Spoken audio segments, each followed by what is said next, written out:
अस्सलाम वालेकुम viewers, welcome to my YouTube channel study with Imran. उम्मीद है आप खैरियत से होंगे। व्यूअर्स, आज हम junior science teacher GST BPS 14 के हवाले से प्रिपरेशन के हवाले से वीडियो बनाने जा रहे हैं। हमारा आज का सब्जेक्ट है साइंस, और साइंस का बेसिक जो पहला हम टॉपिक पढ़ेंगे वो है सेल। आज हम इस वीडियो में सेल की डेफिनेशन को कवर करेंगे, उसकी बेसिक टाइप्स को कवर करेंगे, और उस डिस्कवरी को कि सेल को किसने दरियाफ्त किया और कब दरियाफ्त किया। सो चलिए अपने वीडियो की तरफ चलते हैं। सबसे पहले सेल। अब सेल क्या है? सेल की जो लफ्ज़ी माना है वो है small room. Cell means small room, एक छोटा सा कमरा। इसकी डेफिनेशन है cell is the basic unit of life. Cell is the basic unit of life. ये ज़िंदगी का बुनियादी एका है। इसका मतलब ये है कि जितने भी जानदार बने हुए हैं वो सब सेल्स के बने हुए हैं। सेल के बिना पर सेल की वजह से वो जानदार कहलाते हैं, क्योंकि सेल ही है एक वो चीज़ है जो जिससे जानदार बनते हैं। So cell is the basic unit of life, ये इसकी डेफिनेशन है। अब चलते हैं सेल के बेसिक टाइप्स को हम डिस्कस करते हैं कि बेसिक टाइप्स कौन से हैं। स्ट्रक्चर के लिहाज से इनके दो टाइप्स हैं बेसिक।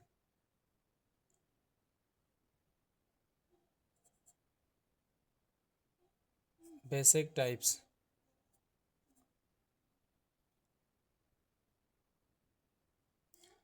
अब बेसिक टाइप्स कितने हैं सेल के बेसिक टाइप्स जो होते हैं वो दो होते हैं। पहले होते हैं प्रोकैरियोटिक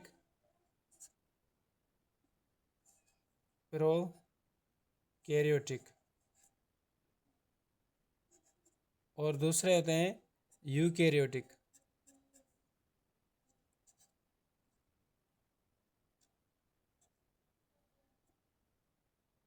अब प्रोकैरियोटिक और यूकैरियोटिक ये बेसिक टाइप्स होते हैं सेल के स्ट्रक्चर के लिहाज से। अब प्रोकैरियोटिक सेल्स कौन से होते हैं, उसकी खासियत क्या है? ये जो सेल्स हैं, ये आप देख रहे हैं स्क्रीन पर, ये जो सेल है हमारा, ये प्रोकैरियोटिक सेल है। ये क्या होते हैं? इनकी जो स्ट्रक्चर होती है वो बिल्कुल सादी होती, सिंपल होती है, कॉम्प्लेक्स नहीं होती। इसकी सिंपल स्ट्रक्चर होती है, सिंपल स्ट्रक्चर। बरक्स उसके जो यूकैरियोटिक होते हैं, यूकैरियोटिक की जो स्ट्रक्चर होती है वो बिल्कुल कॉम्प्लेक्स होती है, उनमें बहुत सारे छोटे छोटे पार्ट्स होते हैं।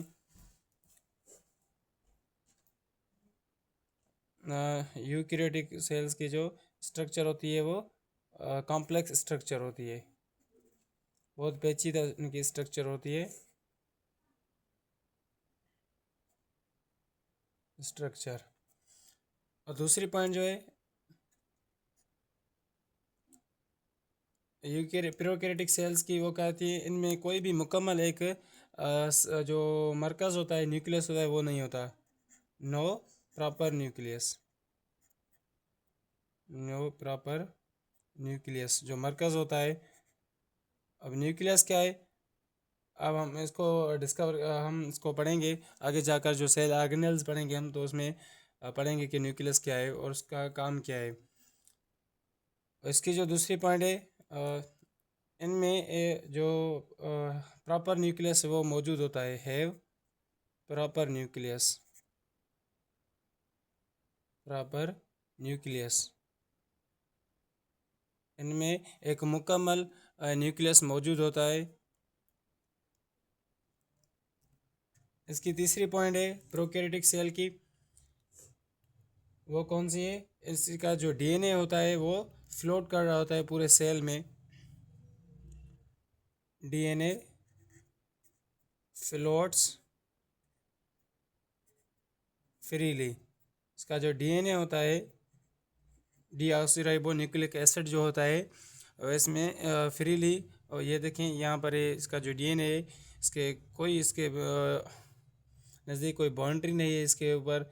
ये इस सारे सेल की जो होती है, जो भी एरिया होती है उसमें घूम रहा होता है, फ्रीली फ्लोट कर रहा होता है उसका। बरक्स इसके यूकेरियोटिक का जो सेल होता है वो फिक्स्ड होता है। डीएनए सॉरी यूकेरियोटिक जो डीएनए होती है वो फ्लोट, और डीएनए फिक्स्ड, वह एक जगह पर फिक्स होती है। कहाँ? न्यूक्लियस में, फिक्स्ड इन न्यूक्लियस। वो न्यूक्लियस में अंदर मौजूद होती है, वो इधर उधर नहीं, न्यूक्लियस में ही होती है। इसके जो डीएनए होती है प्रोकैरियोटिक की, वो सेल के अंदर फ्लोट कर रही होती है आज़ादी से, लेकिन इसकी जो डीएनए होती है वो न्यूक्लियस में अंदर होती है। और चौथी जो पॉइंट है हमारी प्रोकैरियोटिक सेल की, वो है नो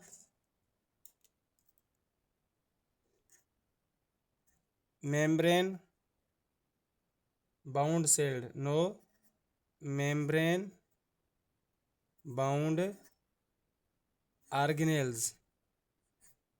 इसमें जो ऑर्गेनेल्स होते हैं, जो छोटे छोटे पार्ट्स होते हैं सेल के, मेम्ब्रेन के अंदर बंद होते हैं, इसमें नहीं होते।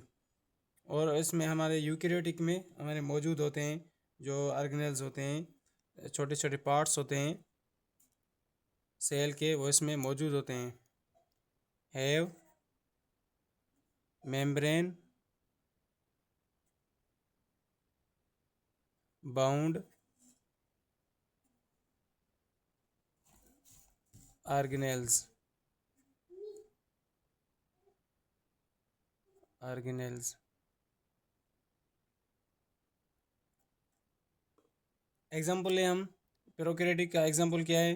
प्रोकैरियोटिक में हमारा एग्जाम्पल है बैक्टीरिया का सेल जो है। एग्जाम्पल, बैक्टीरिया का सेल जो है वो एक प्रोकैरियोटिक सेल है, सिंपल इसकी स्ट्रक्चर होती है, बिल्कुल सादा। जबकि हमारा यूकैरियोटिक जो सेल होता है उसका एग्जाम्पल कौन सा है? वो एनिमल सेल। हमारा एनिमल सेल जो है वो हमारा यूकैरियोटिक सेल है, और प्लांट सेल जो है वो यूकैरियोटिक सेल है। अब मैं आपको फिगर और तस्वीरी जायज़ा करवाता हूँ का कि यूकैरियोटिक और प्रोकैरियोटिक सेल के मीनिंग क्या है और उसमें कौन से डिफरेंसेस हैं। अब देखें, ये हमारा प्रोकैरियोटिक सेल और ये हमारा यूकैरियोटिक। ये देखें, इसमें बहुत सारे ऑर्गेनेल्स आपको दिखाई दे रहे होंगे। यहाँ पर जो पिंक कलर में ये जो सर्कल नज़र आ रहा है आपको, ये न्यूक्लियस है सेल का। इसको जो प्रॉपर न्यूक्लियस, हमने ये जो पॉइंट पढ़ी थी, इसको ये प्रॉपर न्यूक्लियस है। और जो ये आपको पिंक वाटर कलर में नज़र आ रहा है, वैक्यूल्स हैं, जो खाली जगहें होती हैं, इसमें वाटर और न्यूट्रिएंट्स मौजूद होते हैं, वैक्यूल्स होते हैं ये दोनों वैक्यूल्स। और ये जो आपको पर्पल कलर में दिखाई दे रहा है, ये है जो होते हैं सुसाइडल बैग्स, इनको होते हैं। और ये माइटोकॉन्ड्रिया होते हैं। ये जो दो चीज़ें नज़र आ रही हैं आपको, ये माइटोकॉन्ड्रिया होती हैं, माइटोकॉन्ड्रिया।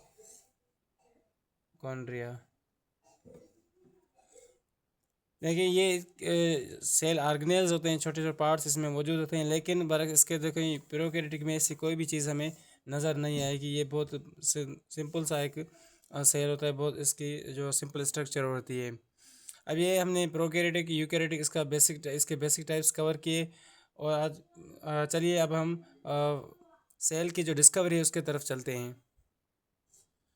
डिस्कवरी की तरफ चलते हैं। तो डिस्कवरी जो है सेल को किसने दरियाफ्त किया और कब दरियाफ्त किया? सबसे पहले रॉबर्ट हुक एक साइंटिस्ट था। रॉबर्ट हुक साइंटिस्ट था जिसने 1665 में सेल को डिस्कवर किया कि जो ज़्यादा चीज़ें बनी हुई होती हैं वो सेल की बनी होती हैं। उसने प्लांट के एक हिस्से को देखा कि उसमें उसको जूम करके माइक्रोस्कोप में देखा, तो उसको उसमें छोटे छोटे ऐसे रूम्स नज़र आए। ऐसे उसने किसी प्लांट से ऐसे को देखा, तो उसको ऐसे ऐसे रूम्स नज़र आए तो उसने उसको सेल का नाम दे दिया, यानी स्मॉल रूम का नाम उसको दे दिया। जो रॉबर्ट हुक ने जो सेल दराफ्त किया था वो डेड प्लांट सेल था। वो क्या था? Dead plant cell. Plant cell था लेकिन वो भी डेड, लिविंग सेल नहीं था, dead plant cell.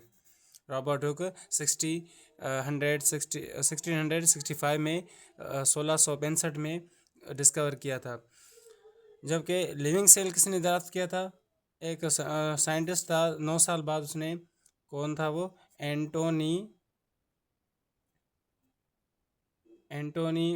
When Leone hook.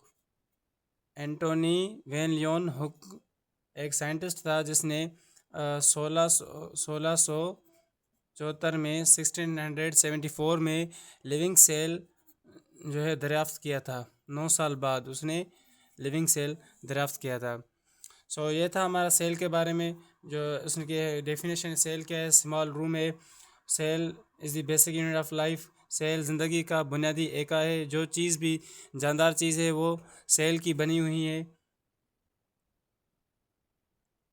Cell is the basic unit of life. उसके बेसिक जो टाइप्स होते हैं स्ट्रक्चर के लिहाज से, प्रोकैरियोटिक और यूकैरियोटिक दो होते हैं। प्रोकैरियोटिक सेल्स कौन से होते हैं? जिसकी स्ट्रक्चर सिंपल हो, उसमें कोई भी प्रॉपर न्यूक्लियस ना हो और उसका डीएनए फ्रीली उस सेल में फ्लोट कर रहा हो, तैर रहा हो। और उसको उसमें जो सेल मेम्ब्रेन बाउंड सेल्स हैं। मेम्ब्रेन क्या है? अब ये देखें मेम्ब्रेन क्या है। ये चीज़ आप देख रहे हैं सेल, ये देखें, ये चीज़ एक आपको सर्कल ये नज़र आ रहा है, ये है मेम्ब्रेन। ये है मेम्ब्रेन, उसको कहते हैं पर्दा, जिसको हम कहेंगे पर्दा। ये पर्दा है जिसमें देखिए इसके पर्दे के अंदर जो ये छोटे छोटे ऑर्गेनेल्स होते हैं, पार्ट्स होते हैं सेल के, ये अंदर इसके अंदर बाउंड हैं। ये चौ तरफ इसके ये जो है मेम्ब्रेन है, जिसके अंदर न्यूक्लियस है, माइटोकॉन्ड्रिया है, वैक्यूल्स हैं और राइबोसोम्स होते हैं। ये सब मेम्ब्रेन के अंदर बाउंड होते हैं। इसमें देखें ऐसा कुछ भी नहीं, कोई भी एक ऑर्गेनेल नहीं है, ना ही कोई सेल इसके मेम्ब्रेन है। एग्जाम्पल लें यूकैरियोटिक का, प्रोकैरियोटिक का तो बैक्टीरिया का सेल, प्रोकैरियोटिक है बहुत ही सादा होता है। और यूकैरियोटिक का एग्जाम्पल लें तो प्लांट सेल, एनिमल सेल। ये जो सेल आपको नज़र आ रहा है ये एनिमल सेल है। ये एनिमल सेल है जो एक यूकैरियोटिक का एग्जाम्पल है। और डिस्कवरी की हमने बात की तो रॉबर्ट हुक 1665 में सेल को दरियाफ्त किया था पहली दफ़ा। लेकिन वो सेल क्या था? डेड से प्लांट सेल था। प्लांट का सेल था लेकिन वो डेड था, लिविंग नहीं था। जबकि 9 साल बाद 1674 में 1674 में एंटोनी वेन लियोन हुक ने लिविंग सेल दरियाफ्त किया था। ये था हमारा आज का वीडियो सेल के बारे में। हमारे चैनल को सब्सक्राइब कर लें ताकि हमारी हर नई आने वाली वीडियो आप तक पहुंचती रहे। Thank you.